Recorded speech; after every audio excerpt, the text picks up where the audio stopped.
Bonjour, eh bien nous sommes le vendredi 26 août 2022, donc nous sommes sur le sentier PR des deux Lers. Nous sommes actuellement en Belgique, mais bon, j'attends l'étape du poste frontière pour vous montrer ça.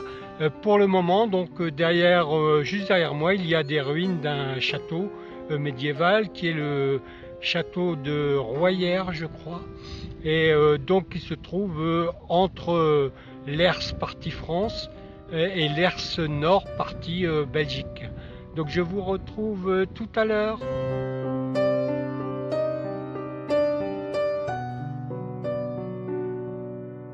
Alors je vous retrouve 2 ou 3 heures, 2 heures, je crois 2 heures après notre départ de tout à l'heure, donc devant le château. Et maintenant nous arrivons, donc vous le voyez peut-être derrière moi, au poste, à l'ancien poste de douane entre la France qui est donc la France qui est par là, par là, et la Belgique qui est par là. Donc je suis juste à la frontière, il est bientôt midi et je crois que bien il nous reste encore quelques kilomètres à faire, mais nous allons faire une petite pause repas et je vous retrouve tout à l'heure plus tard.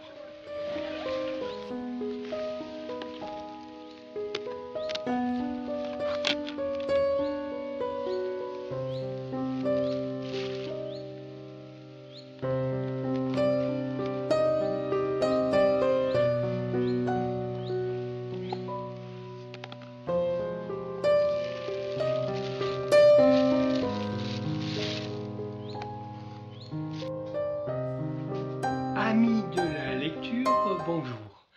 Donc je suis heureux de vous retrouver pour cette 5e session du vlog Latanor. Alors je vais arrêter de dire Latanor, le vlog de Chris Lector, parce que bon, ça va devenir un peu pesant, donc je dirais simplement le vlog ou Latanor le vlog. Bon, selon. Alors voilà, on se retrouve aujourd'hui, nous sommes le mercredi 31 août 2022 et il est, je vous montre ça, il est 17h40. Donc le mercredi 31 août 2022, il est 17h40. Alors je vous retrouve donc pour une 5e session de vlog. Mais encore une fois, j'ai pas mal de choses, donc je vais probablement encore une fois découper cette session en 2 sessions en fait. Mais voici donc pour aujourd'hui cette session 5.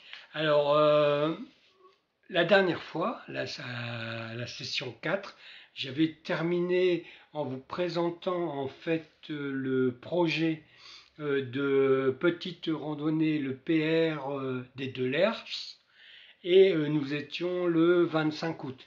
Alors ce petit PR, donc enfin 10 km, 11 km, je l'ai effectué depuis, puisque je l'ai effectué le 26 août, comme je vous l'avais annoncé.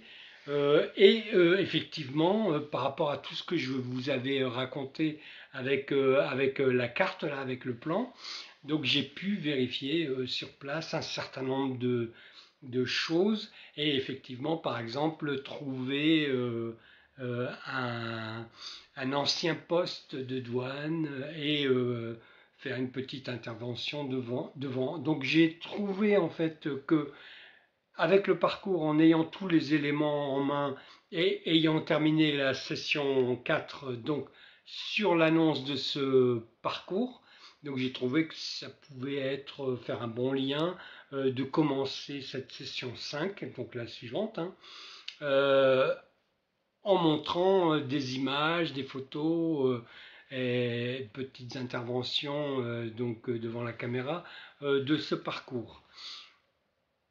Maintenant, eh bien,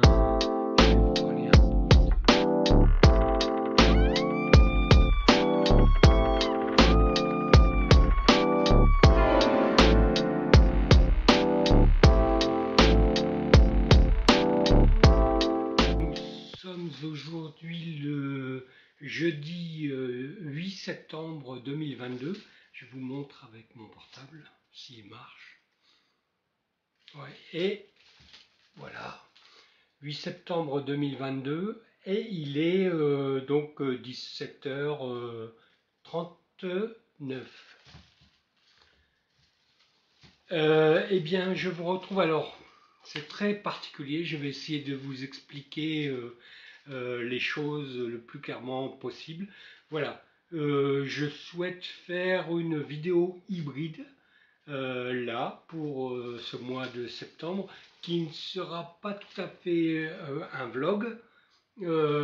Qui sera aussi un update puisque je vais également, donc c'est pour ça hybride, je vais également présenter des livres dans le cadre de l'update et j'ai un troisième élément qui est arrivé qui n'était pas prévu et que j'aimerais aussi intégrer dans cette vidéo. C'est une lecture commune. Alors je vous explique. Donc j'ai présenté la dernière fois. J'ai présenté donc la bibliothèque de minuit et deux autres livres, dont l'autobiographie, donc je ne reparle pas de la bibliothèque de minuit de Matt Haig, et dont son autobiographie qu'il avait fait connaître, Rester en vie, de Matt Haig toujours. Alors ce qui s'est passé, c'est que, eh bien, l'une d'entre vous donc m'a contacté et m'a expliqué donc que bien Matt Haig, ce qu'il avait écrit, la bibliothèque de minuit, ça l'avait particulièrement touché, ce que j'avais raconté sur la bibliothèque de minuit. Et donc cette personne a commandé la bibliothèque de minuit que j'avais présentée, mais aussi donc deux ou trois autres livres de Matt Haig, dont Rester en vie. Et je lui ai proposé d'en faire une lecture commune. Alors, elle a accepté. Donc, il s'agit de... je vais essayer de bien prononcer son pseudo. C'est Grinchtig Ladybug, je crois. Bon, enfin, elle pourra le dire plus précisément elle-même. Je crois que c'est ça, son compte Instagram. Et donc, je lui ai proposé de faire une lecture commune de Rester en vie. Elle a accepté. Mais elle n'est pas équipée en matériel, donc je lui ai proposé de l'enregistrer avec mon matériel. Je voudrais donc intégrer en fait cette lecture commune où moi-même et elle nous présenterons chacun à notre tour donc Rester en vie. Mais je ne sais pas pour l'instant si ça sera possible assez rapidement. Elle a commandé les livres, donc elle attend qu'ils arrivent. Et une fois qu'elle sera arrivée, on lancera la lecture commune. Donc si j'ai le temps, eh bien, j'intégrerai avec Grinch, Tig, Ladybug, donc cette lecture commune dans cette vidéo. Mais je n'en suis pas certain. Et bien finalement, Ladybug est présente. Donc deux, trois mots quand même pour la remercier d'être venue, puisque je crois qu'il y a plus de 50 km quand même. Oui.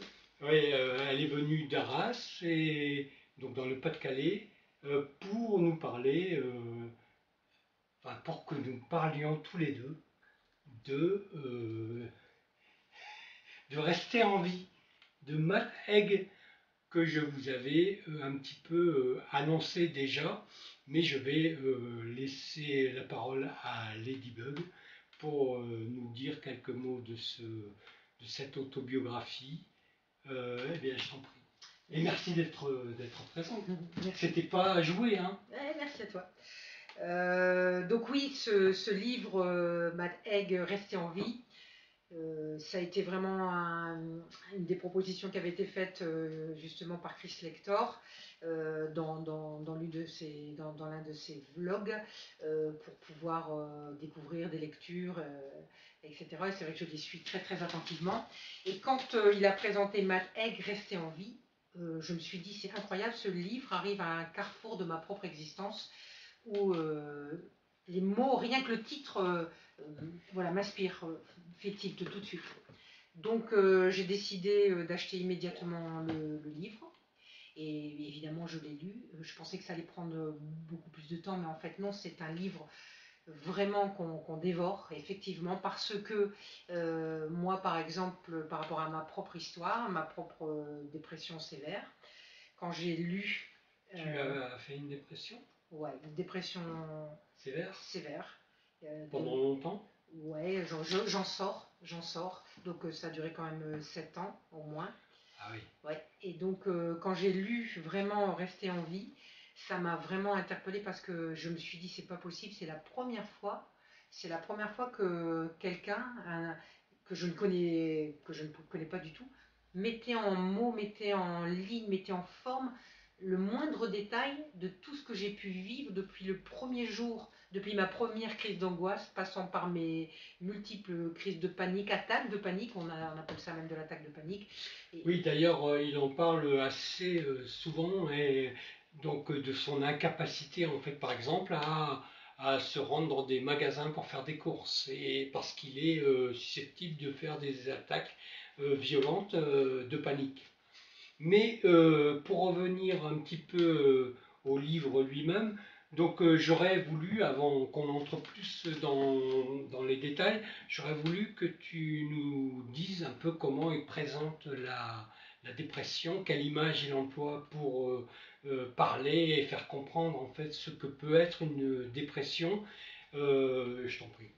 Eh bien, c'est vrai que cette idée de tunnel est une idée est une représentation qui est vraiment à la fois... Bah, le tunnel, c'est habituellement une image de l'espoir. Quand il y a on nous dit la lumière au bout du tunnel, c'est l'espoir. Mais dans la dépression, visiblement, non. Non, et ça c'est vrai, que dans la dépression, en fait, on ne voit pas le bout du tunnel. D'ailleurs, on n'est que dans un tunnel enfermé, isolé et dans des grandes souffrances, parce que ça, c'est ça aussi. Et c'est vrai que là, il pointe toutes les situations, tous les mots, le ressenti, tout y est. On a l'impression que c'est sa propre autobiographie, en fait. Et ça l'est. Voilà. C'est vrai. Oui, alors c'est la sienne, mais on a l'impression que c'est la nôtre, en fait. Et ça c'est quand même incroyable aussi. C'est-à-dire qu'on lit quelque chose dont on aurait voulu que ça s'écrive et de cette façon-là, et avec ces mots-là, et avec ce ressenti-là. Et ça, c'est vraiment quelque chose qui est... Donc c'est vraiment une expérience très, à la fois très personnelle, c'est ce qu'il dit, mais en même temps très universelle. Très universelle pour en tout cas les gens qui traversent une période de dépression sévère, comme moi en tout cas j'ai pu la traverser, à travers ce livre. Voilà, j'invite les gens, c'est vrai, à le lire dans cette perspective-là, en se disant oui, d'abord ça se passe comme ça, oui c'est possible que ça se passe comme ça, avec autant de choses qui sont impensables pour le commun des mortels, puisque quand on est dans de la dépression, c'est très dur d'en parler, c'est très dur de la partager, on est très, je le disais, on est très seul, et là quand on a quelqu'un qui est passé par là et qui met les mots justes, on a tous ressenti ça dans certaines lectures, où quand il y a les mots justes, on se dit mon Dieu, j'aurais voulu l'écrire comme ça, c'est exactement ce que j'ai ressenti, et là on y est, et en même temps c'est aidant sur un tas de choses, de la bibliographie, des conseils judicieux, un partage, il y a vraiment tout un chemin dans la maladie et dans ce vers quoi elle nous amène. Et c'est vrai qu'à un moment donné, le titre Rester en vie, oui, c'est possible de rester en vie en dépit du tunnel dont on ne voit pas la lumière. Moi, je voulais quand même te poser une question par rapport au livre, même presque à la texture du livre. Est-ce que, selon toi, pour quelqu'un qui aurait une dépression ou qui n'en aurait pas mais qui se sentirait un petit peu déprimé, est-ce que c'est le genre de lecture qu'on peut facilement lire? Je trouve qu'au contraire, quand on est presque un dépressif qui s'ignore, avec des premiers symptômes qu'on ne comprend pas, puisqu'on ne les comprend pas quand ça nous arrive, hein, on se dit simplement je deviens fou, comment c'est possible. Et ben c'est vrai que ce livre finalement permet à la fois de relativiser tout en prenant en compte, c'est aussi un mode d'emploi. Est-ce que tu irais jusqu'à dire que ce livre est une thérapie, quoi? Oui, en quelque sorte. Je dirais au moins dans les perspectives, dans l'approche qu'il en donne, c'est facilitateur. Moi, ça m'a vraiment aidé, accompagné en me disant oui, c'est possible. Ça existe comme ça, quelqu'un d'autre l'a vécu et on peut en sortir. Donc à la fois c'est un livre d'ouverture, d'espoir en effet, et en même temps c'est vrai que voilà, ne, je crois que c'est un des livres de la table de chevet incontournable quand on est aux prises avec cette maladie. Alors, si tu n'as plus rien à ajouter, moi je voudrais ajouter un petit truc pour conclure en fait cette rapide présentation, mais enfin on comprend bien qu'il s'agit d'un livre vraiment à la fois d'une expérience vécue, mais aussi d'une thérapie en fait. Le livre, est-ce que l'auteur a écrit le livre un peu comme une démarche thérapeutique? Je pense qu'effectivement, je pense qu'à la fois c'est un partage, et merci, merci à l'auteur, parce que le partage qu'en est fait pour des gens qui vivent ça, c'est unique. On a des mots sur des choses qu'on vit, qu'on ressent et dont on n'arrive pas on n'arrive pas à verbaliser, on n'est que dans le ressenti, dans la souffrance. Alors, pour terminer, moi je voulais juste revenir un petit peu sur la bibliothèque de minuit. Pourquoi? Parce qu'en fait, dans Rester en vie, qui a été écrit donc en 2015, qui a été publié plutôt en 2015 en Angleterre et en 2016 en France, donc dans Rester en vie, euh, l'auteur, en quelque sorte, écrit, peut-être ne s'en rend-il pas compte lui-même, peut-être c'est inconscient, mais il écrit le scénario de ce qui allait devenir la bibliothèque de minuit. Et donc la bibliothèque de minuit qui est parue, je crois, en 2020 ou 2021, enfin 5-6 ans après. Où se trouve ce scénario? Eh bien là, je vais vous faire une petite lecture d'un tout petit passage. Donc je repose la bibliothèque de minuit et dans Rester en vie. Donc si l'on prend, alors c'est vers la toute fin du livre, c'est attendez que je retrouve, c'est donc page 235 dans un chapitre qui s'intitule alors Comment vivre, 40 conseils que je trouve utiles, mais que je ne suis pas toujours. Et le 36e conseil, je vais vous le lire. Et pourquoi? Parce que c'est le scénario de la bibliothèque de minuit. Alors écoutez bien. Lisez Emily Dickinson, lisez Graham Greene, lisez Italo Calvino, lisez Maya Angelou, pardon. Non, non, ce n'est pas. Bon, enfin, Angelou. Lisez ce que vous voulez, mais lisez.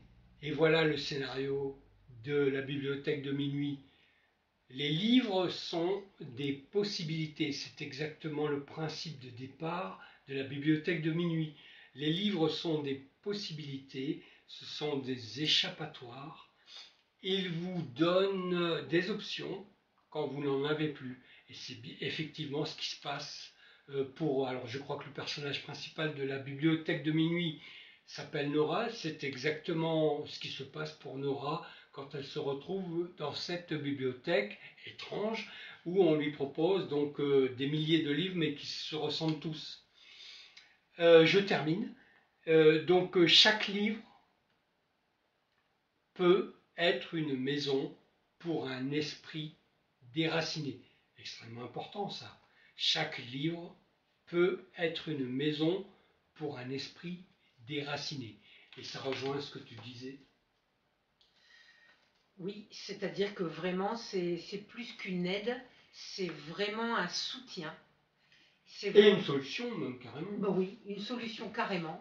Et en plus, ça, vraiment, c'est vraiment incroyable. Et d'autant qu'on peut aussi, en ce qui me concerne en tout cas, ça a tellement été fort et important pour moi de comprendre, de lire et d'avoir la chance d'avoir ça, que je me suis dit, il faut que je lise absolument.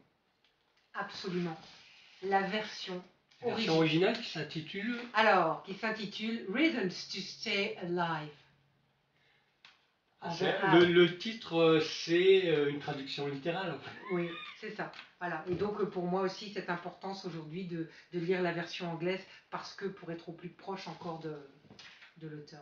Et ça se joue dans la structure des phrases, parce qu'il y a un certain nombre de personnes qui, justement, lisent les livres dans leur version originale, en particulier en anglais, qui est quand même une langue assez pratiquée, même si on la parle plus ou moins bien. Oui, c'est vrai que pour moi, lire en anglais, c'est évidemment un plus, et un plus pour me rapprocher encore plus près de l'auteur, parce qu'on sait que les traductions peuvent être en deçà, en delà. Donc lire l'anglais, c'est aussi se donner la possibilité de se rapprocher encore de l'essence du ressenti, de la verbalité telle qu'elle a été mise en phrase par l'auteur.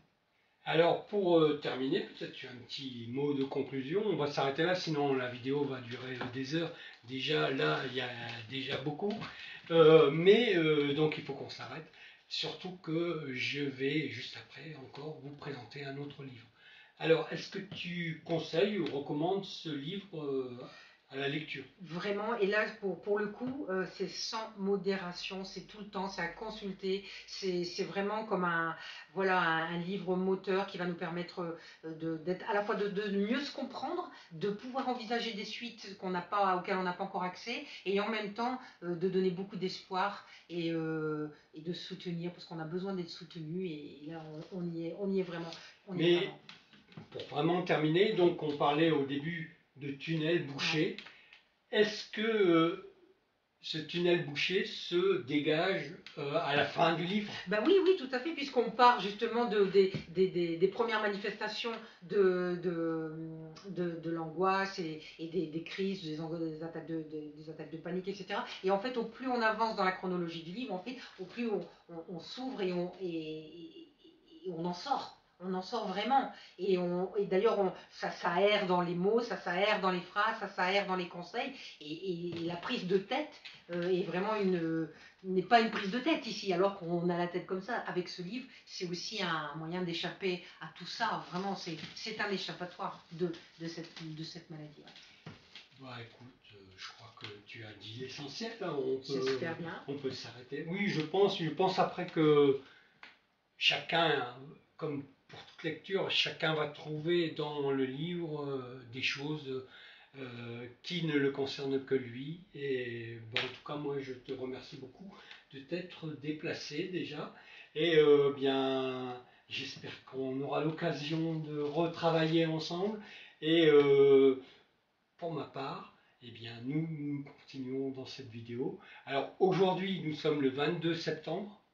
Donc, je compte avant la fin du mois terminer donc, cette vidéo qui finalement va s'étaler sur un mois complet. Hein. Il n'y aura pas toutes les lectures, mais il y aura quand même beaucoup de choses et j'espère que ça ne dépassera pas 1 heure. À tout de suite. Autre chose, cette fois donc ce sont des lectures elles-mêmes. Donc je voudrais intégrer également dans cette vidéo plusieurs lectures, chroniques de lecture que j'ai commencé mais pas terminé. Donc la première, eh bien c'est celle qui était en cours, là que j'ai terminé celle-là et que je vais rapidement vous présenter. Il s'agit de Junji Ito. Spirale. Alors franchement, Spirale, c'est vraiment très bien. J'en reparle juste après un peu plus en détail, mais c'est franchement de l'horreur. de l'horreur d'une certaine manière celle-là, et on peut dire de l'horreur cosmique. La patte de... si on veut, de Lovecraft est plus présente dans Spirale que alors dans ceux que j'ai déjà présentés, les chefs-d'œuvre de Junji Ito, puisque là déjà, en fait, bon, il est copieux, hein, il est quand même assez, je crois, je sais plus combien de pages il a, mais il a plus de 600 pages, 600, oui, la fin je la compte pas, mais parce que c'est une tentative d'essai. Enfin, c'est un essai, c'est pas une tentative, mais sinon, le manga lui-même comporte. Il n'y a pas de numéro de page à la fin, c'est un peu difficile. Il n'y a pas de. Ah, bon, je vais aller, disons 600. Oui, je vais prendre là, 650 pages à peu près. Donc c'est quand même un beau bébé. Donc, je vous l'explique après en détail.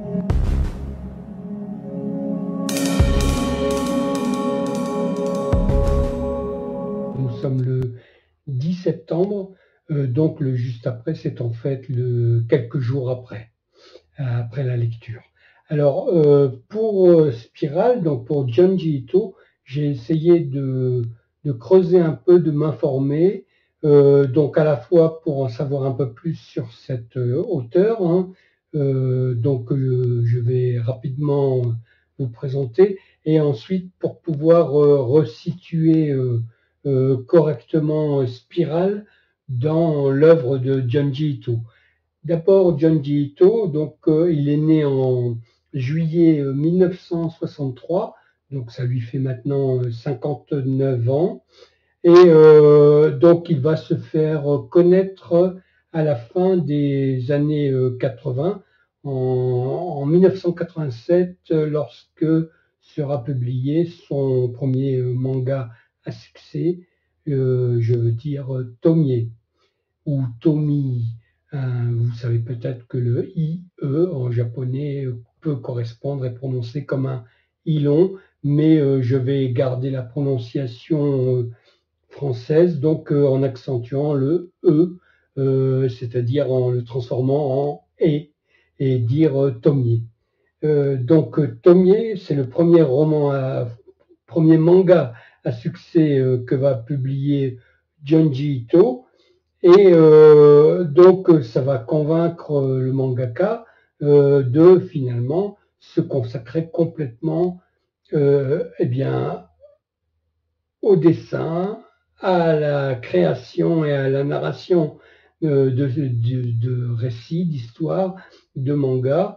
Et donc, il va abandonner son métier de dentiste et se consacrer complètement à la réalisation de mangas. Donc il va, au cours des années 90, produire beaucoup de mangas, en fait, qui seront souvent publiés sous la forme de récits courts dans des revues sous la forme d'épisodes, en fait, comme des séries, qui seront ensuite regroupés, parce que c'est pensé avec une certaine unité, sous la forme d'un seul volume, comme c'est le cas pour Spirale. Spirale qui est donc une histoire.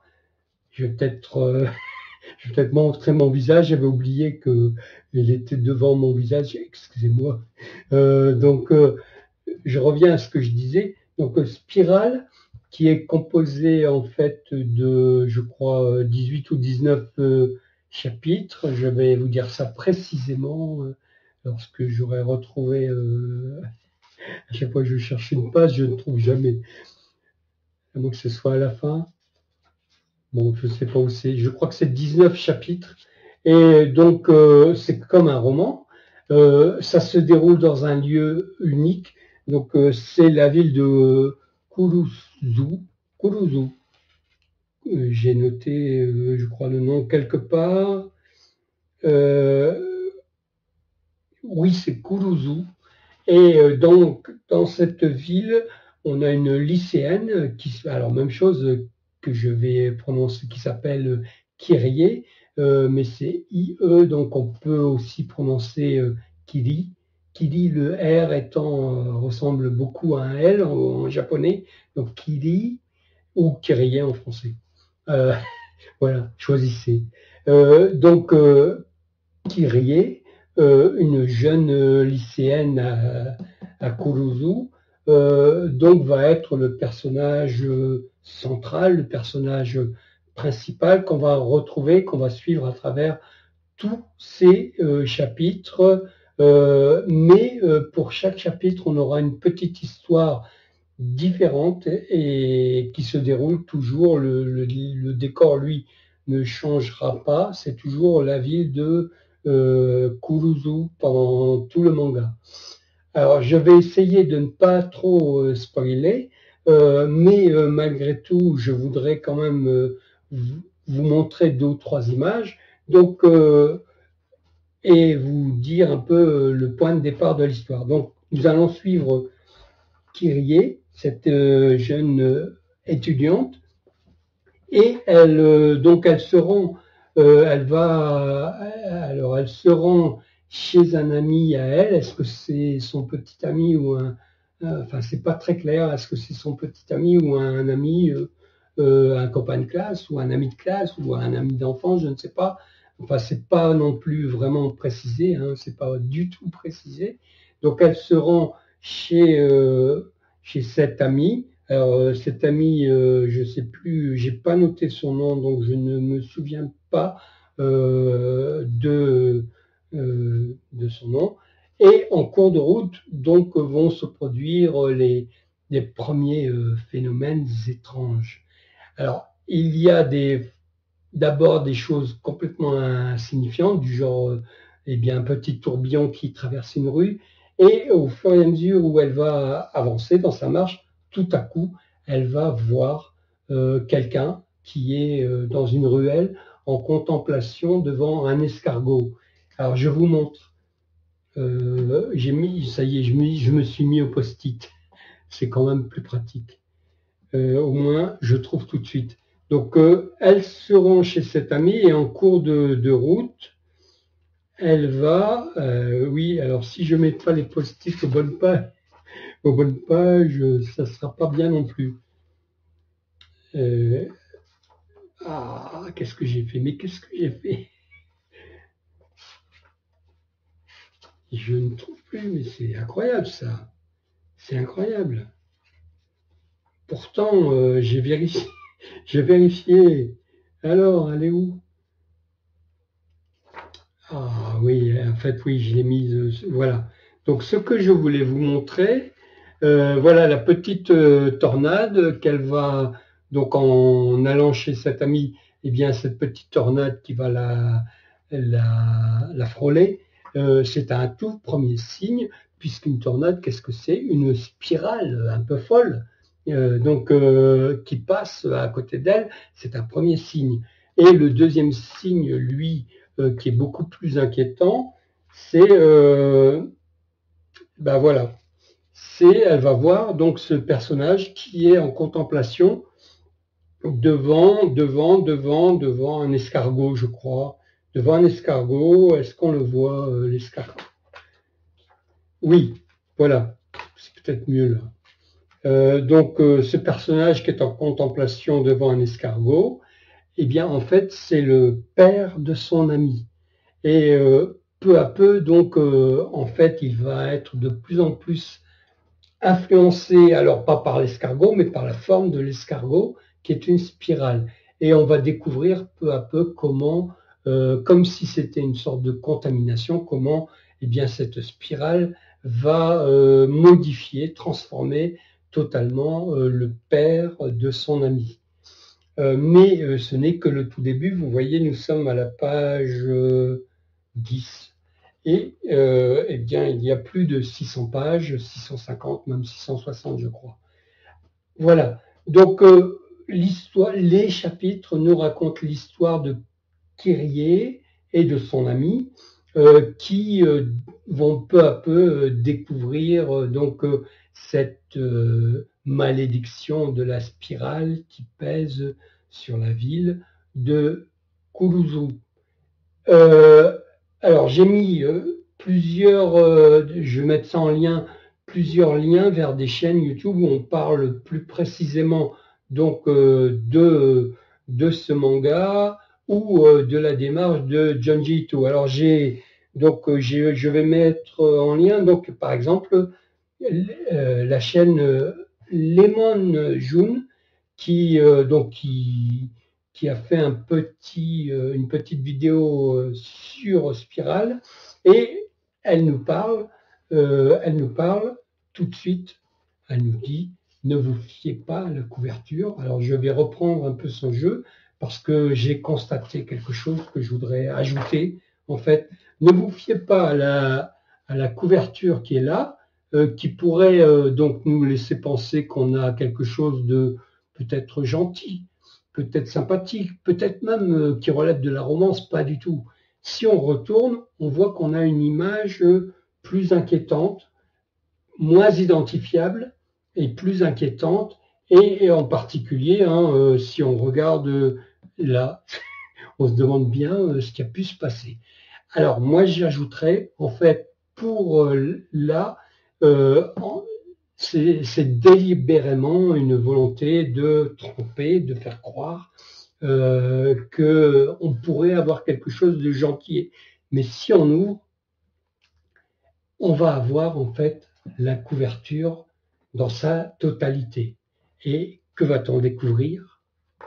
Eh bien, ce qui pourrait, donc ici j'essaye de vous montrer ça, ce qui pourrait paraître gentillet, en fait, quand on a l'image complète, eh bien, on voit là aussi, un peu en résonance avec l'autre côté, l'autre image, quelque chose d'inquiétant. Et en plus, on retrouve l'idée de la spirale sur, est-ce qu'on voit bien, sur l'ensemble. On voit que la spirale englobe tout. Et effectivement, quand on retourne, on perd à la fois, donc cette partie de l'image là, et l'idée globale de spirale globale qui prend tout. Bon, voilà. Juste une toute petite précision donc sur la couverture. Alors ensuite, je vais poursuivre un peu ma biographie de Junji Ito. Donc, il va publier en 98-99 Spiral. Ce manga va être reconnu comme un chef-d'œuvre, il faut le dire, hein, même si, moi je ne vais pas insister là-dessus parce que tout le monde insiste, mais évidemment, petit avertissement quand même, parce que ça va très loin. Je crois que je l'avais dit, Junji Ito, lui, pousse à bout ses idées. Donc il y a des moments, des images qui peuvent être horribles et difficiles à supporter. Donc si vous êtes une âme sensible, avertissement, comme on dit en anglais trigger, avertissement. Voilà. Et ne vous plongez pas dans le Junji Ito si vous êtes susceptible de faire des cauchemars, parce que ça peut être extrêmement inquiétant. Bon, je ferme cette parenthèse d'avertissement et je reviens à Spiral. Alors, plutôt à la biographie de notre ami Junji Ito. Donc, il publie ce manga qui est évidemment un succès, qui fait de Junji Ito en fait un grand maître du manga d'épouvante, l'un des plus grands maîtres du Japon, et va suivre la publication donc après Spiral, peu de temps après, il va publier, alors je viens de l'acquérir justement, ce manga, mais je ne l'ai pas encore lu, je le chroniquerai plus tard, mais va suivre donc Gyo, qui est une sorte d'onomatopée en fait.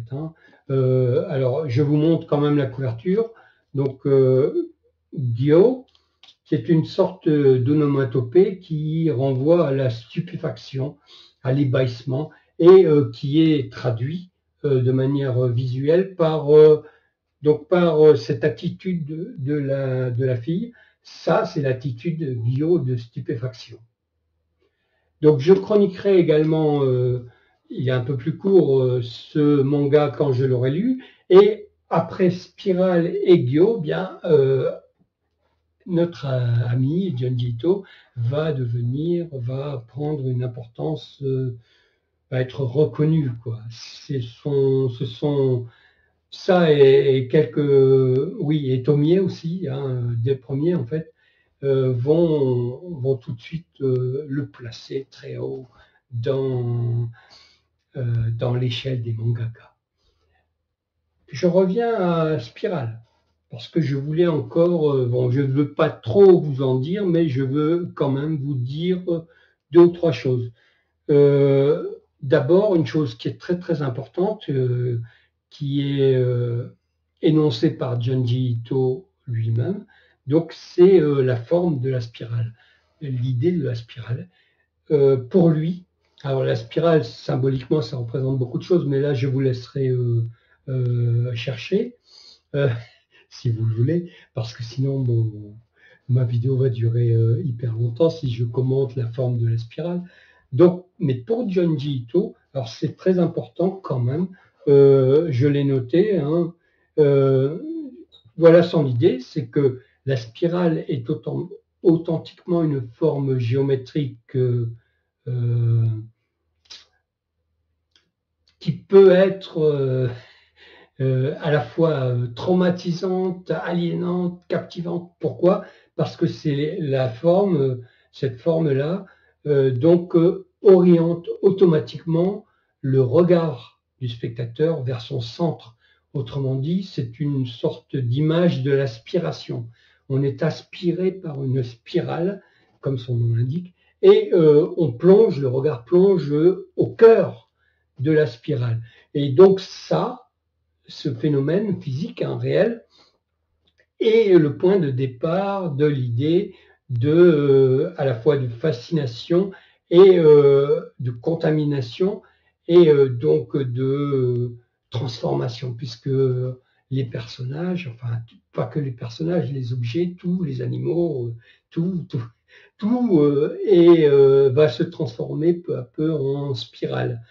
Et donc nous allons avoir un phénomène de contamination généralisée qui va s'étendre à toute la ville et contre lequel il va être extrêmement difficile, voire impossible de lutter.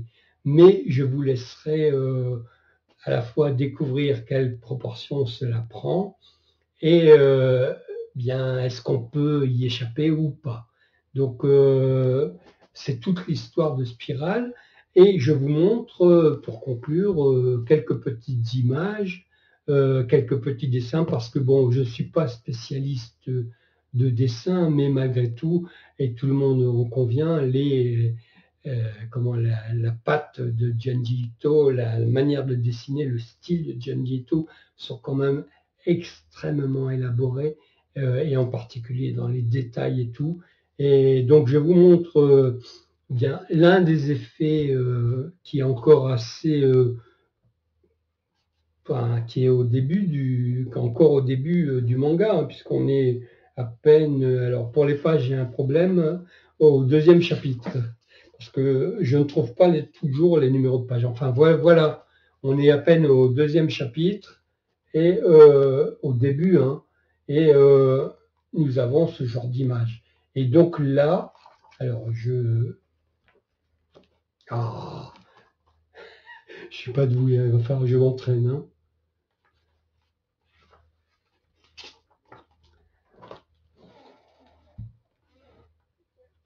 Voilà, je pense que vous voyez bien. Donc vous avez une spirale. Alors je vais quand même, non pas spoiler, mais expliquer un tout petit peu cette image. Donc vous avez une spirale et en fait elle contamine le ciel. Et donc cette malédiction contamine le ciel et on voit apparaître donc cette espèce de tourbillon nuageux et un visage qui a un visage une figure, en fait, un symbole qu'on va retrouver dans le manga un certain nombre de fois. Donc, et ce visage nous indique en fait ce qui arrive eh bien, aux gens qui sont contaminés. Alors, je vous montre une dernière image. Après, je m'arrête. Hein, je voulais aussi vous montrer le style. Hein. Vous voyez quand même que c'est hallucinant. En tout cas, on peut s'attarder longuement sur chaque dessin, puisqu'il y a un certain nombre, il y a à la fois des indices, il y a à la fois beaucoup de détails et une précision. Et puis, si on regarde un peu plus précisément le découpage, il est extrêmement élaboré, mais bon, je ne vais pas non plus rentrer là-dedans. Je vous renvoie à d'autres chaînes YouTube pour avoir plus de détails.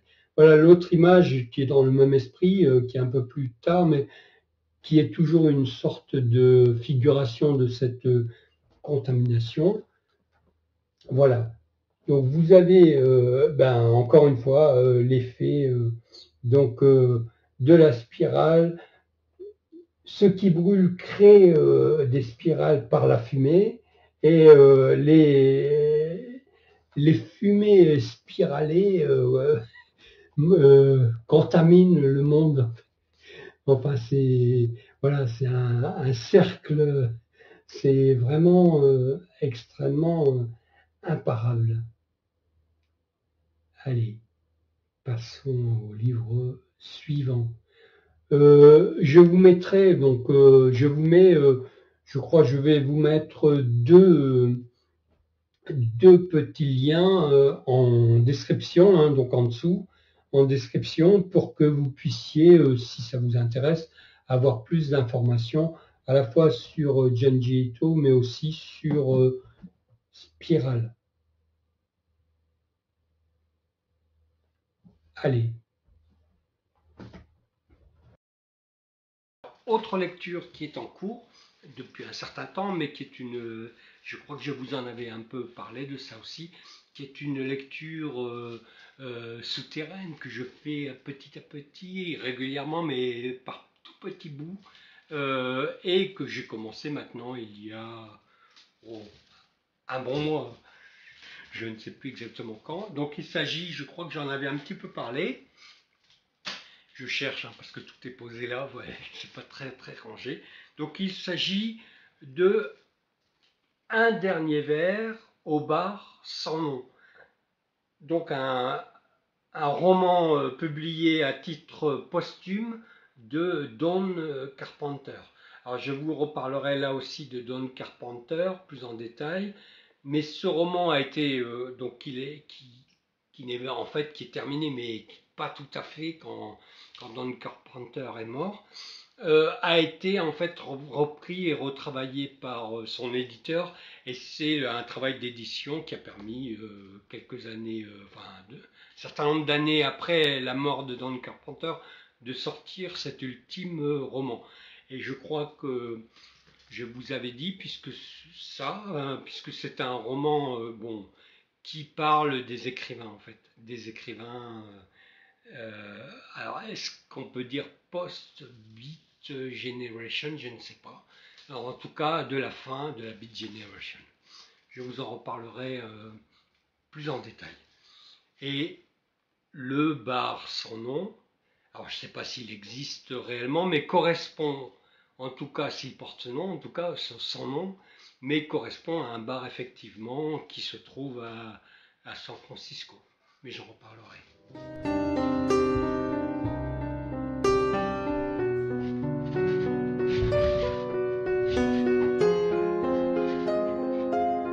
Alors, je vais maintenant un peu vous parler du roman posthume de Don Carpenter, qui s'intitule donc un dernier verre au bar sans nom. Alors le titre original, c'est il est où? Fridays at Enrico's.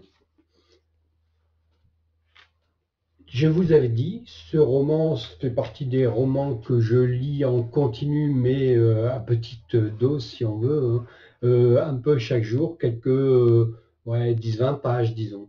Donc, en fait, c'est un roman que j'ai commencé maintenant il y a pas loin de un mois et demi, et que j'ai terminé seulement eh bien, il y a 2 jours.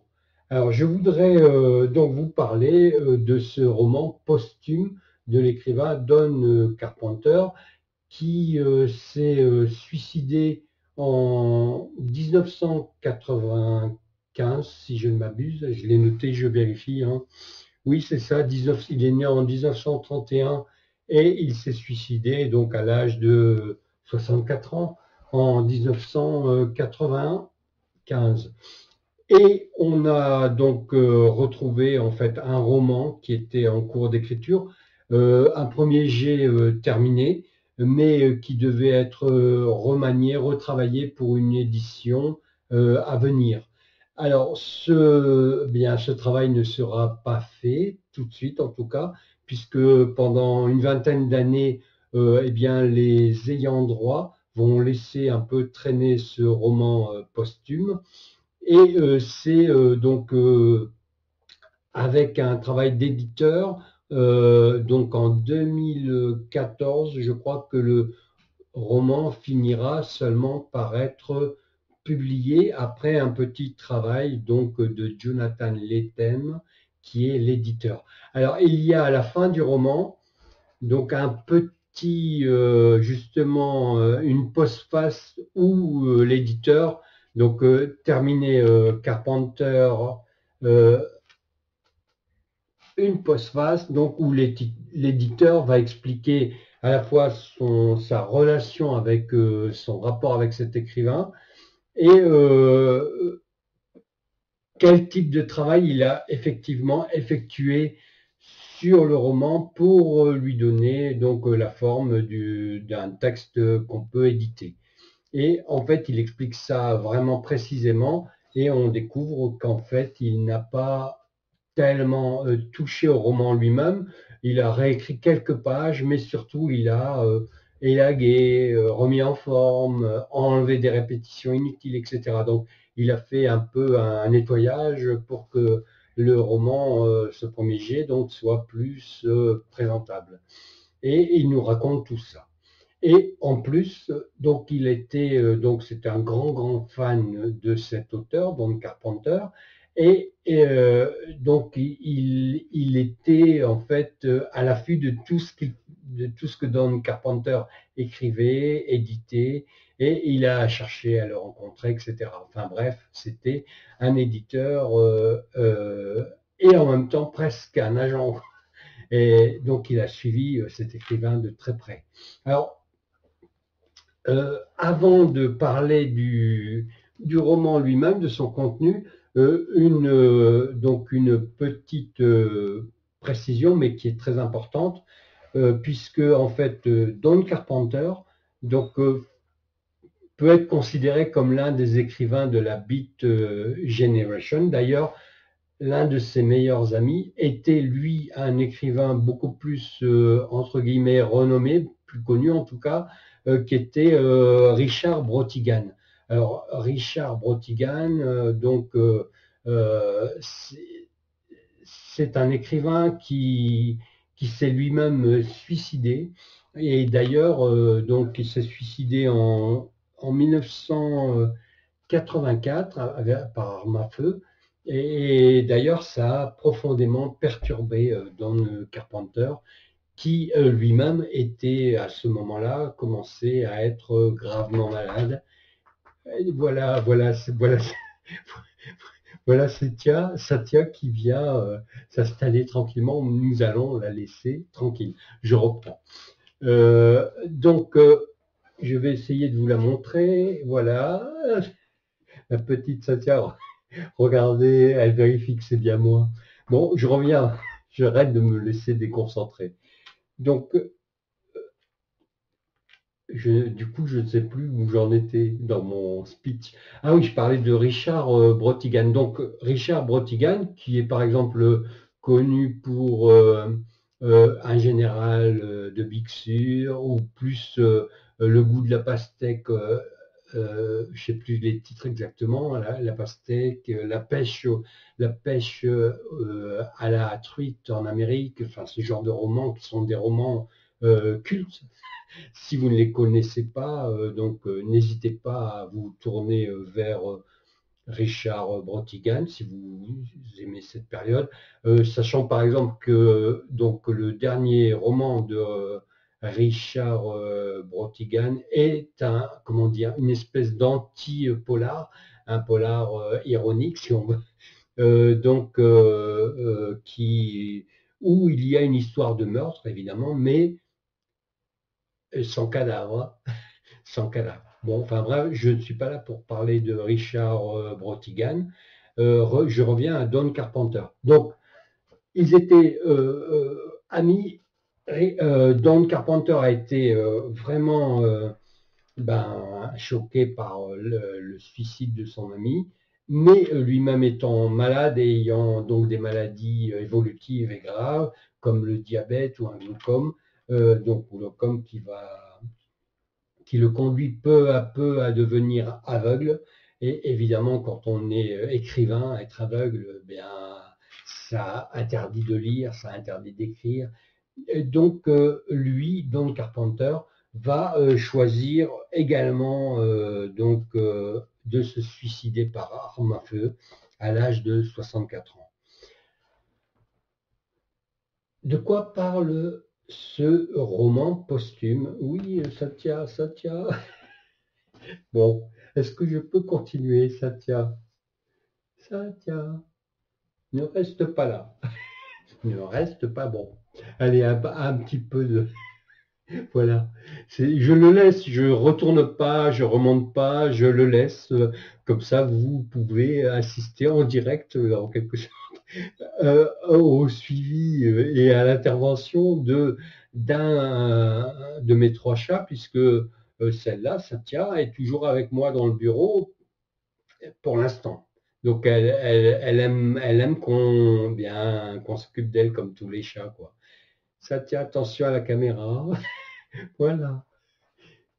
Alors, je la laisse passer et je reprends. Donc maintenant, je peux vous parler d'un peu du contenu. Je ne vais pas trop en dire parce que nous sommes déjà dans des temps extrêmement longs et je voudrais, je ne sais pas si je parviendrai à faire moins d'une heure, mais je vais essayer quand même ou de faire pas beaucoup plus qu'une heure.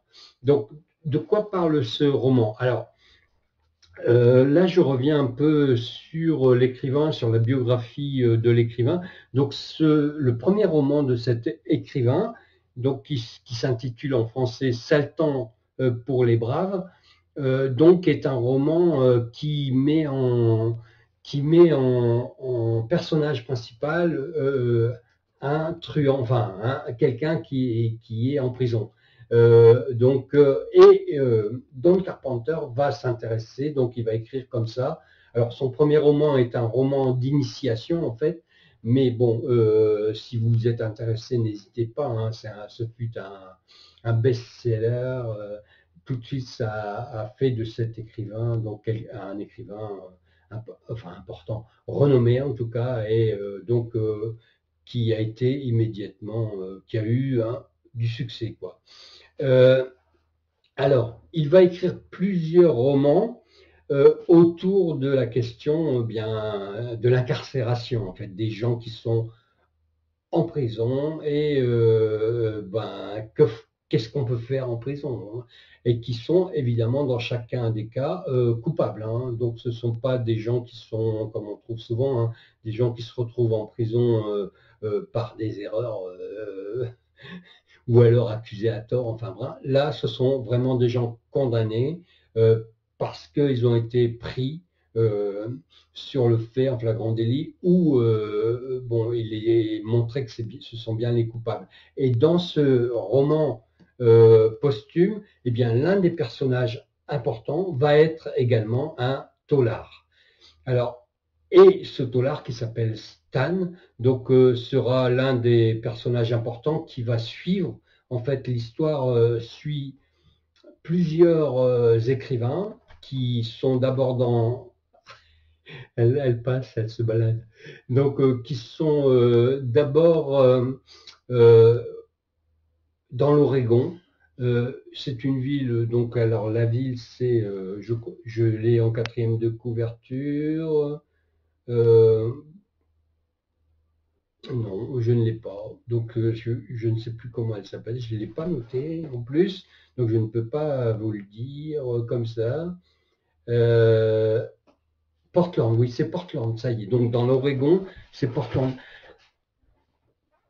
Ces gens, en fait, je vous lis quand même le tout début de la 4e de couverture. Lorsqu'ils rencontrent, alors c'est écrit J'aime, mais je crois que c'est en fait Jémy le prénom. Hein.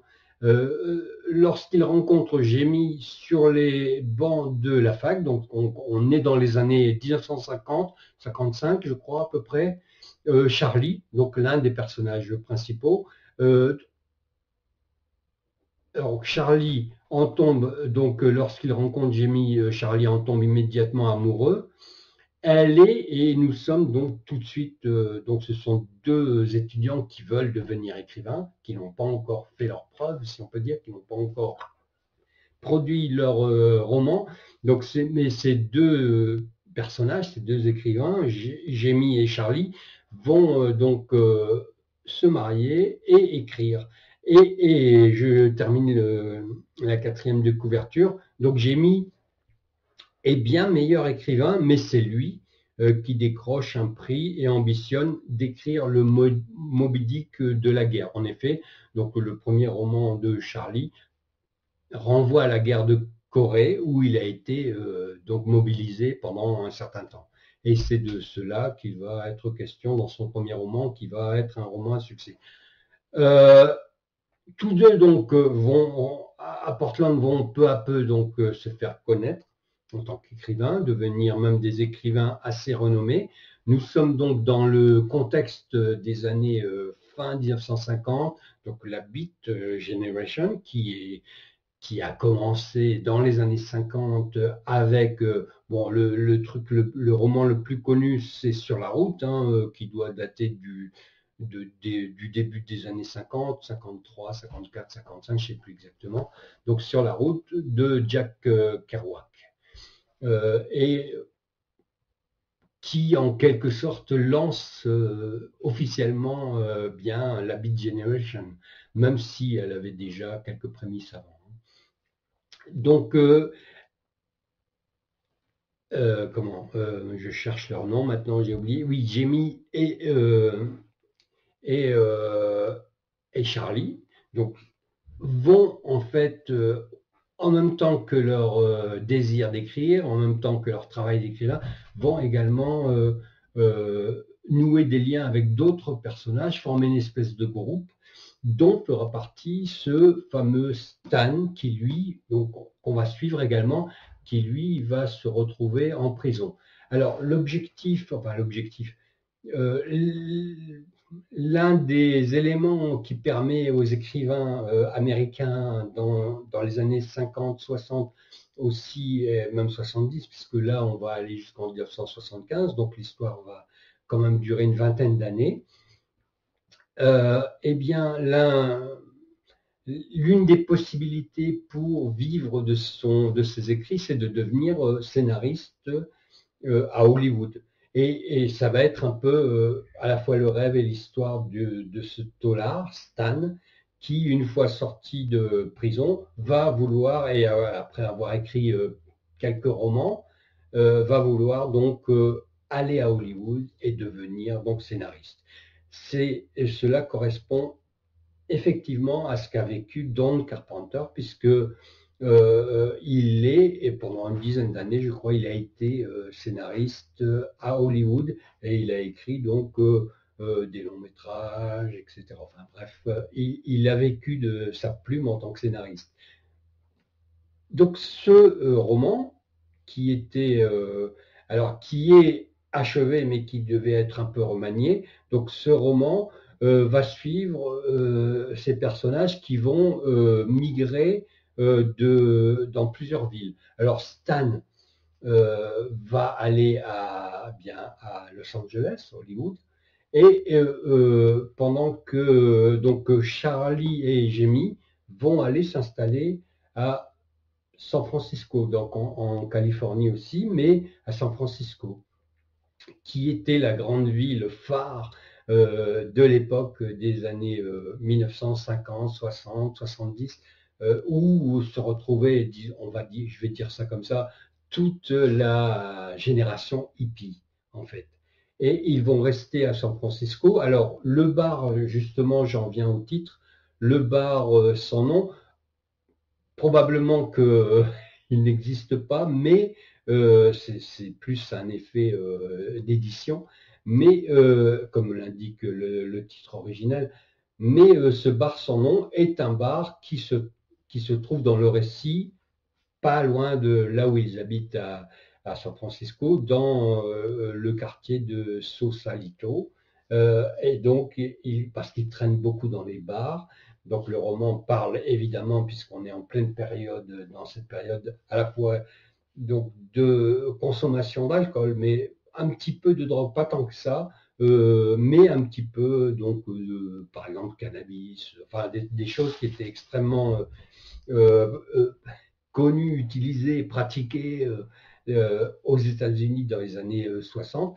Et donc, on a à la fois donc cette vie d'écrivain un peu de bohème, un peu à part, qui est racontée, cette petite communauté, et donc on va assister puisque l'histoire se déroule finalement oui, sur une petite vingtaine d'années, et on va assister finalement à travers cette histoire à la décomposition, à la disparition de cette Beat Generation, jusqu'à, donc on passe à autre chose, jusqu'à arriver au milieu des années 70, où là on commence à être dans quelque chose qui est totalement différent et qui n'est pas, comme on a pu le dire bien souvent, qui n'est pas, voilà, le modèle hippie, les petits oiseaux chantent, enfin tout ça c'est du folklore.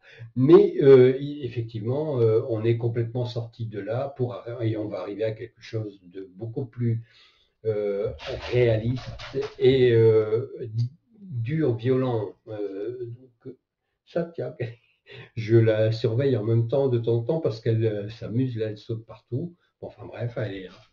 Mais elle n'empêche pas de faire le travail de présentation. Alors oui, je reviens et je vais terminer parce que je crois que là, on est encore une fois parti dans un temps long. Donc voilà ce que raconte ce roman posthume. Je vous avoue que je n'ai pas lu donc les romans d'incarcération, en particulier le premier. Donc c'est le premier livre de Don Carpenter. En fait, c'est son dernier livre, mais c'est pour moi ma première lecture de Don Carpenter. C'était un roman qui traînait, si on peut dire, depuis, alors je crois que j'ai encore, non, j'avais noté la date, mais depuis quelques années, au moins 4 ans, donc dans ma bibliothèque. Bon, ben écoutez, je m'arrête là parce que je ne veux pas que ça dure trop longtemps, même si là, je sais que ça dure déjà longtemps et que je voudrais faire une petite conclusion. Alors, je vais sans doute continuer à présenter quelques romans au fur et à mesure que j'ai commencé à lire, que j'ai là dans ma palle, mais que je n'ai pas terminé.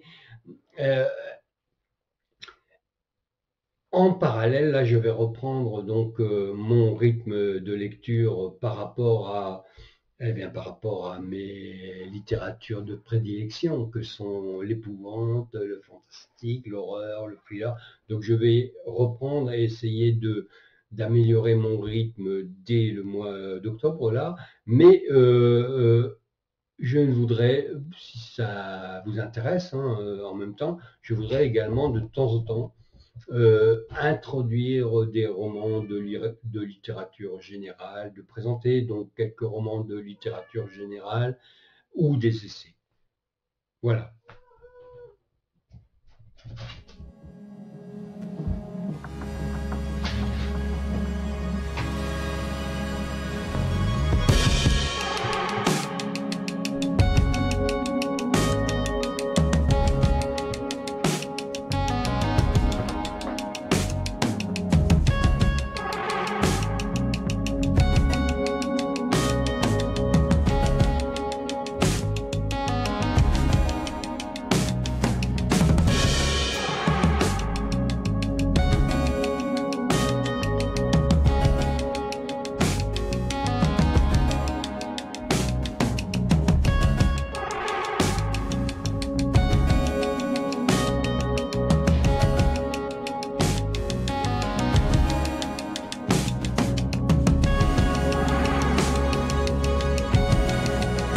Satya.